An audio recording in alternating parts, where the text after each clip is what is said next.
tense anticipation down here on the grid. Of course, Hamilton can secure the Drivers' World title today, and Ferrari can take the Constructors' title too, of course. Sort of a stadium effect down here with those aeroplane wings up the top there. That's the press office and VIP offices, and these magnificent grandstands. It does feel really exciting, really tense down here. Now, down to the first corner is completely different to last weekend in Fuji. There it was a long run down to a very slow corner. Here it's a shorter run down to a high-speed turn in to the first corner. And what we've seen in the other races, GP2, Formula BMW, is that those drivers that can hang on around the outside of 1 and 2 find themselves absolutely with the high ground for the turn into the third corner. So we might see a bit of that going on this afternoon. Now, Lewis Hamilton, let's see if we can dive in and find a few of the drivers. None of them are on the grid at the moment, I'm hearing. I want to just talk to Norbert Hauge, who's the head of... Norbert, we're live on the British TV at the moment. So we're hearing that you've changed 2 wishbones, one on each car, rear wishbones of Kovalainen and Lewis Hamilton. Do we need to worry about that? No, I don't think so. You know, this is just a check, and of course in such deciding races, such important races, you want to be very, very careful. But I think the team is really focused and doing a great job, and it was a shame that we suffered an engine failure for Heikki, first in 2 years. Should not happen, and we have to apologize to him because he was in a position to win. But I think everybody did a good job, and including Lewis, of course, who put the car in pole position. Now, engines are quite interesting here because Lewis has a fresh engine today and the Ferraris don't. But critically, for the last Grand Prix in Brazil, Lewis is going to have a used engine. How important is that? It's not too big a handicap. I mean, a fresh engine is better, but let's say 2 years ago, it was quite a difference of, let's say, 2-3 tenths per lap. But now, our guys in HPE, high-performance engines and Brixtors did a fantastic job. And I think it's not a handicap in the second race. You just need to use the engine as much as you should, and then it's okay.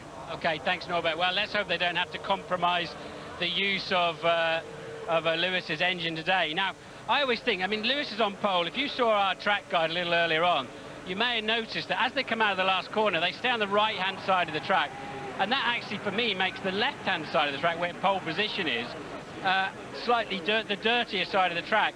And I always used to think that, see this white line and then the red line, immediately after Lewis leaves the grid, he's got to go across these. They're not going to have the same level of grip. So I think that can often be a disadvantage. Now, Räikkönen, Hamilton doesn't talk on the grid, nor does Kimi Räikkönen, but he starts 8 meters behind. That's the difference between first and second on the grid. And then, of course, another 8 meters all the way down. Let's see if we can dive in and talk to Felipe Massa, a man who's got a job to do today. I've got a feeling there's going to be an army of people around him. He's with Rob, he's not with Rob Smedley. No chance today. He's always keen, normally. But Felipe there then is obviously tense times today. He's got to get the job done. He knows that he needs to keep within distance of Lewis Hamilton. And of course, Hamilton's just got a posse of people behind him who don't want him to win the championship. Räikkönen alongside him, Massa directly behind him, and Alonso over here, who said, you know what, I'd like Kubica to win it, but if he's not going to win, I'd like Felipe Massa to win, and I'll do everything I can to help him.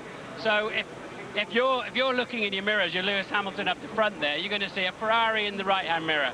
You're going to see another Ferrari directly behind you, a man who hates you directly just to the right of you. Let's see if we can find Kovalainen. Interestingly, not a single driver near their cars other than Massa standing over by the wall, who doesn't want to talk to us. Let's talk to Pat Simmons here. Pat, what can Alonso do from that grid slot? You've won the last 2 races. What's your chances? Well, we won it from 4th place last week, so I hope they're as good again. I mean, you know, we had a bit of luck last week, and I think there's going to be some shenanigans going on at the front anyway, so let's keep out of trouble, let's have a good race. Car's good enough. And what do you tell Fernando Alonso before he heads off into a race like this, or do you just leave it to him? No, we go through a lot of things, but you know, with someone like Fernando, he's a good driver, he's got lots of experience, is an intelligent guy. You don't have to tell him too much, but we do have checklists for everything. Okay, thanks for that. Well, there are no drivers coming back on the grid. They're all just staying out of the way. Louise has found Mark Webber down the back there. Well, Mark, that engine penalty cost you dear yesterday. It's going to be tough hard to do much from here, isn't it? It is, yeah, Louise. I think, you know, with the strategies are so hard these days, if you're out of position in the first stint, then it's very, very hard. So obviously my fuel load is probably a little bit lighter than the people around me here because we try to take part as best we could in Q3. And try and also know that we're going to get the penalty and be ahead of sort of the Force Indies and those guys, because it's very easy to qualify 9th or 10th and be just with them. So either way, a 10-place penalty 5 rows back is you're gone basically. So it's going to be tough, yeah, and hopefully we can get something out of it at the end, but it's going to be a long race. The second and third stint for me will be long. So we could see some pretty lively action, overtaking action from you in the early laps? Well, I hope I can do a little bit, yeah. Still not it's not like Fuji. Fuji was a little bit easier, but I'll do my best. Cheers.